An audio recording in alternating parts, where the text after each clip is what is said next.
Ready हो ma'am? हाँ जी। Okay 1 2 3 go run run run run run कर okay nice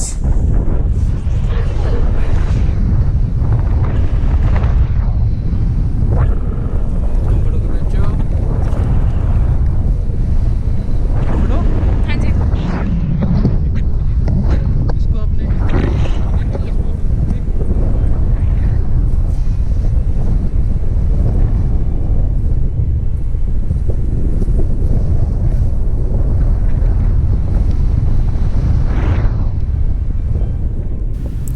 Paragliding is a free-flying adventure sport.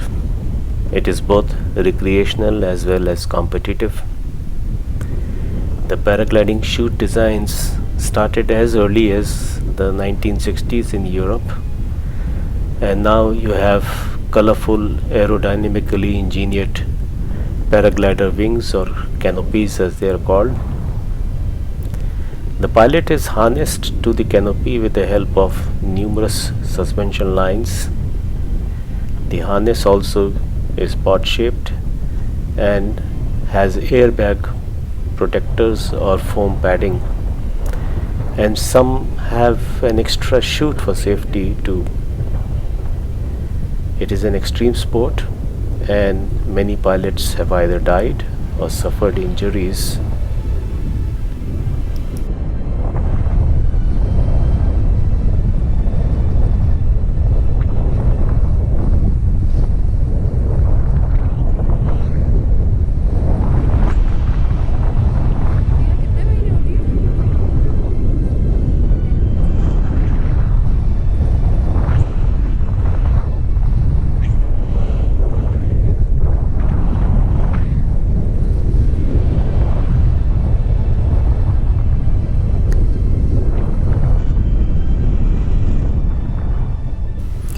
Sherabling is a haven for the paragliding flyers.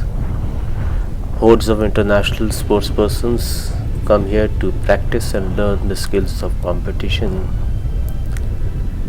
During the mid-afternoon, when the winds catch up, the skies are full of colorful canopies. Many of these flyers stay here for weeks, and they can be easily spotted by their huge backpacks. When they depart, most of them either sell or leave behind the chutes for the locals and other local teams.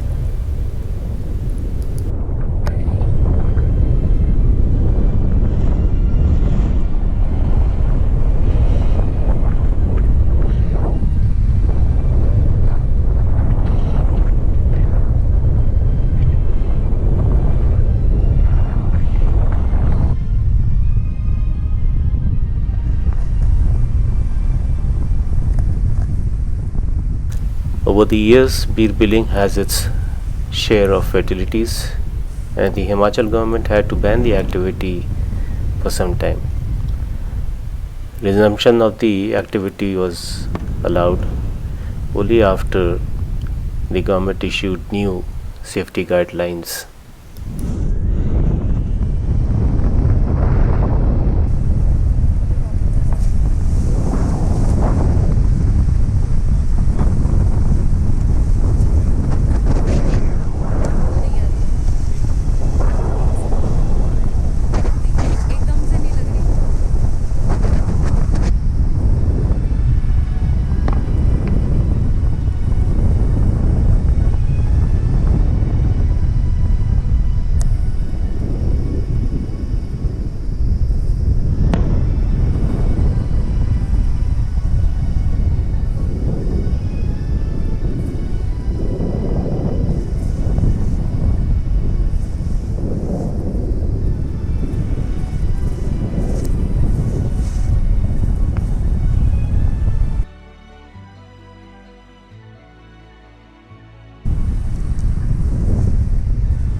The Indian Defence Forces also have paratroopers, and during our stay in Birbiling, we witnessed their inter-services aerobatic competitions. It is a 3-day annual feature for them.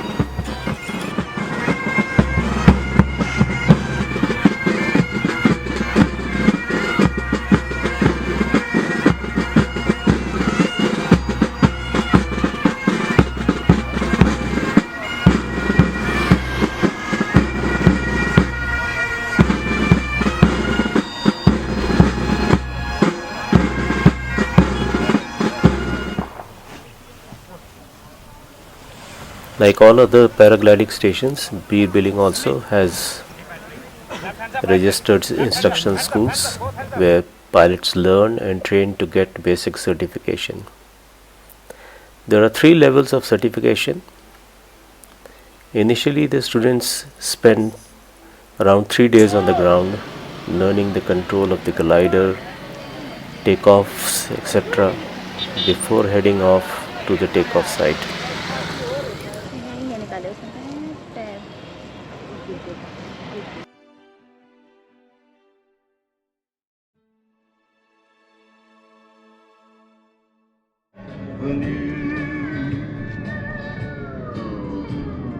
Someday you may understand the journey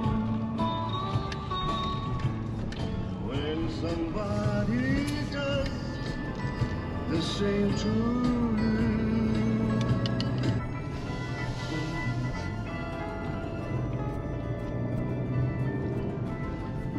When the nights are cold and stormy and you sit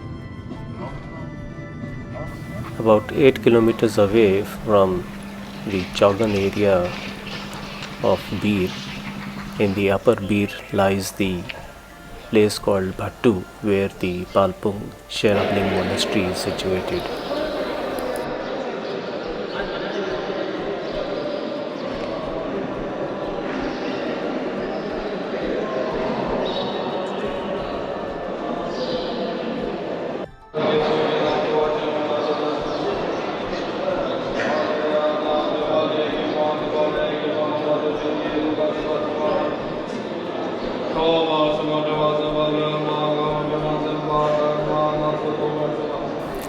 Palpung Monastery is a congregation of more than 180 monasteries worldwide.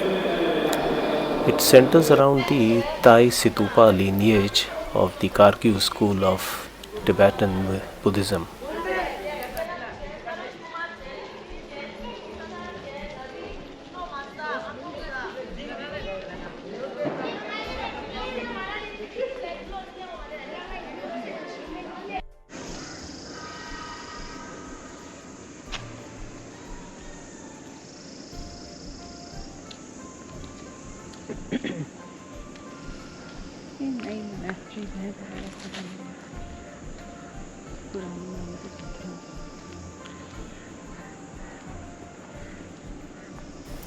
The history behind the present establishment is that Pema Tonyo Ninje, the 12th Thai Situpa, came to India at the age of 6.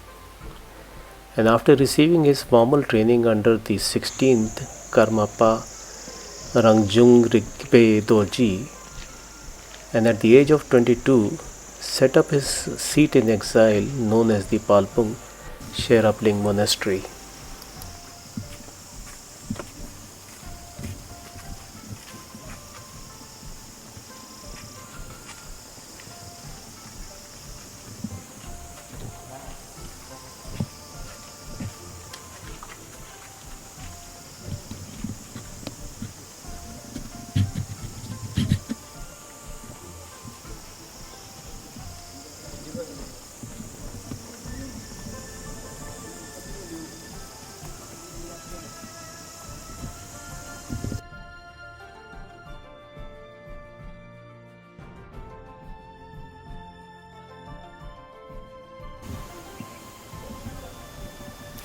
The present location of the Sherabling Monastery was donated by disciples of the 12th Genting Thai Situpa in 1975.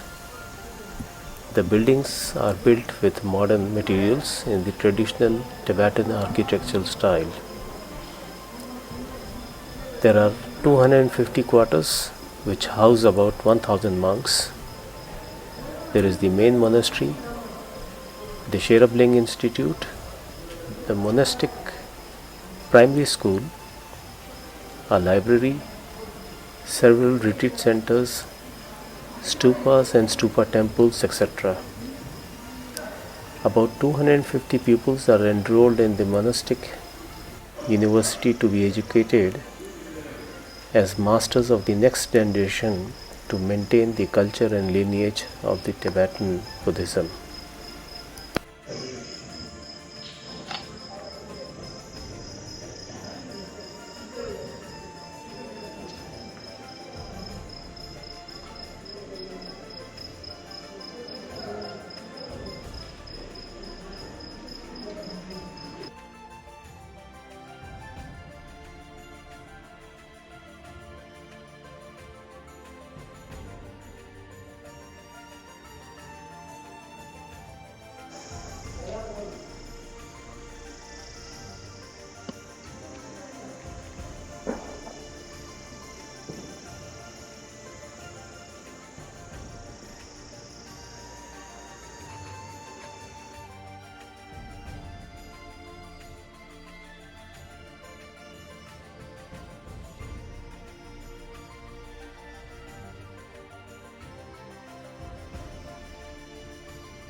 Now we are heading home after having spent some worthy moments at Birbiding.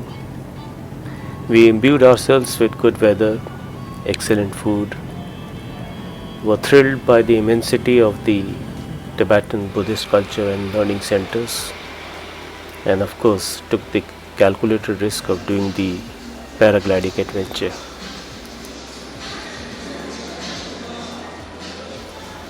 Obviously, with a 500-kilometer drive ahead of us, we made an early start. We left Hotel Sagarmatha at 5 before the break of dawn and had to make a well-deserved breakfast halt at Una.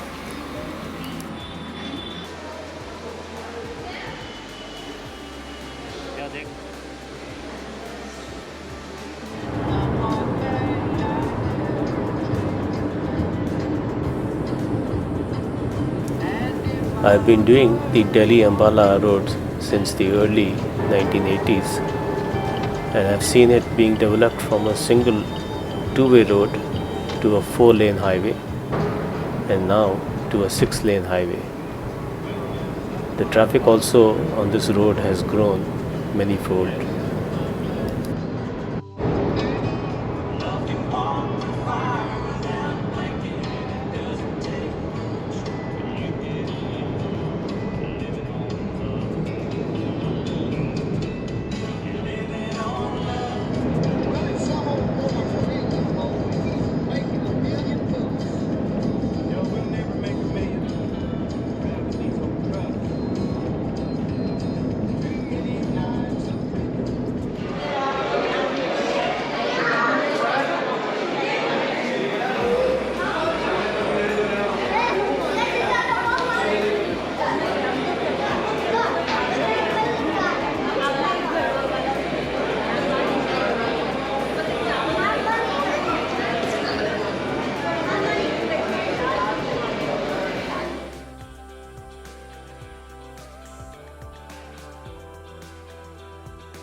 Many years back, my friend Mr. Naresh Scott of YMCA Shinla introduced Savoy Greens to us.